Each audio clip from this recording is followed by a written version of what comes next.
Have you ever watched a team make a decision that seemed so obviously wrong? You wanted to scream at your TV? Well, buckle up, Canadiens fans, because we might be witnessing exactly that scenario unfold in Montreal right now. According to league insiders, the Canadiens are preparing to walk away from veteran defenseman Mike Matheson after the season. A move that could either be pure genius or complete madness. The buzz around NHL circles is getting louder, and it's not the kind of noise Montreal fans want to hear.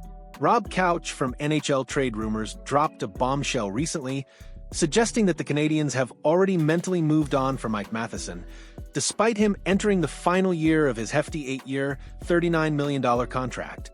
There is a reality where the Montreal Canadiens don't bring back Mike Matheson after the final year of his deal, Couch revealed. And honestly, those words should send chills down every Habs supporter's spine. But here's where it gets really interesting and potentially infuriating. The Canadiens aren't planning to trade Matheson and get something valuable in return. Oh no, that would be too smart, wouldn't it?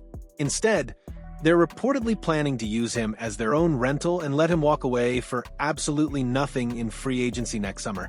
Let that sink in for a moment. A defenseman who put up 31 points in 80 games last season, that's 6 goals and 25 assists for those keeping track, could be walking out the door with zero compensation heading back to Montreal. If that doesn't make your blood boil as a Canadiens fan, I don't know what will. Now, before we completely lose our minds over this potential decision, let's examine the logic behind Montreal's thinking. The organization has been building something special on the blue line, and their youth movement is undeniably impressive. With Noah Dobson's recent addition bolstering their defensive core, the Canadiens suddenly find themselves in an enviable position. They've got Lane Hutson making waves, Caden Gould developing into a legitimate top-4 option, and the highly touted David Reinbacher waiting in the wings like a thoroughbred ready to burst onto the scene. Alexander Carrier is also in the mix, creating what some might call a good problem to have. The defensive depth is real, folks, and it's creating a traffic jam that would make rush hour in downtown Montreal look like a leisurely Sunday drive. Eric Engels, another respected NHL insider, painted an even clearer picture of Montreal's dilemma during an appearance on the Sick podcast. Between those three guys, Matheson, Struble, and Shakaj, there's a good chance that between now and this time next year, one of those guys is not here, Engels stated with the kind of certainty that makes you sit up and pay attention. But here's the kicker. Engels believes the Canadiens are specifically looking to create opportunities for Reinbacher to gain NHL experience. This isn't just about roster management. It's about accelerating their timeline toward becoming a legitimate Stanley Cup contender. This is where things get absolutely fascinating from a strategic standpoint. Couch makes a compelling argument that letting Matheson walk could actually benefit the Canadiens in the long run. His reasoning? Cap space flexibility. The Canadiens aren't necessarily strapped for cap space, but freeing up a bit to potentially grab a star at forward or a legitimate second-line center makes more sense for their future, Couch explained. And you know what? He might be onto something. Think about it. Montreal's biggest needs aren't necessarily on defense anymore. They need that game-changing forward, that clutch second-line center who can elevate their offensive capabilities when it matters most. Matheson's departure could free up the financial resources to land exactly that type of player. But here's the counterargument that keeps nagging at hockey minds everywhere. Matheson isn't just any defenseman. This is a guy who's been a consistent performer, someone who knows the system, understands the pressure of playing in Montreal, and brings that invaluable veteran presence that young teams desperately need. One aspect that can't be ignored in this potential exodus is Matheson's impact on special teams. The man has been a crucial component of Montreal's penalty kill, and losing that kind of experience could create a significant hole in their defensive structure. Couch acknowledged this concern, noting the Canadiens may hurt a little on the penalty kill and need a replacement if Matheson leaves. But he remains convinced that the benefits outweigh the risks, arguing that the cap space reallocation makes more strategic sense. It's a gamble, plain and simple.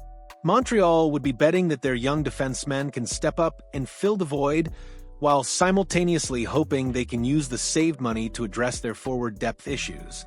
That's a lot of moving pieces that all need to work perfectly. What makes this situation even more intriguing is Montreal's apparent belief that they can compete for the Stanley Cup this season. That confidence is why they're reportedly planning to keep Matheson for the entire 2024-25 campaign rather than trading him for assets at the deadline. It's a bold statement from an organization that's been rebuilding for several seasons. They're essentially saying we're ready to win now, and Mike Matheson is part of that equation, at least for this year. But if they truly believe they're cup contenders, doesn't that make letting a proven veteran walk away for nothing seem even more questionable? Championship teams typically try to maintain their core, not dismantle it piece by piece. Engel's insights reveal that this isn't just about Matheson. The Canadiens are looking at potentially moving multiple defensemen to accommodate their incoming talent. Players like Jaden Struble and Arbor Shakaj could also find themselves on the move, creating a complete reshuffling of Montreal's defensive identity.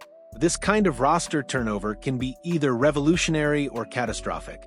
History is littered with teams that got too aggressive with their youth movement and paid the price with inconsistent results and growing pains that lasted longer than expected. Logan Mailloux, another promising prospect, has already experienced the challenges of breaking into a crowded defensive core. The organization clearly has depth, but managing all these moving pieces while maintaining competitive balance is an art form that many teams struggle to master. As we stand on the precipice of what could be a defining moment for the Montreal Canadiens franchise, one thing is crystal clear. This decision will be remembered for years to come, regardless of how it plays out.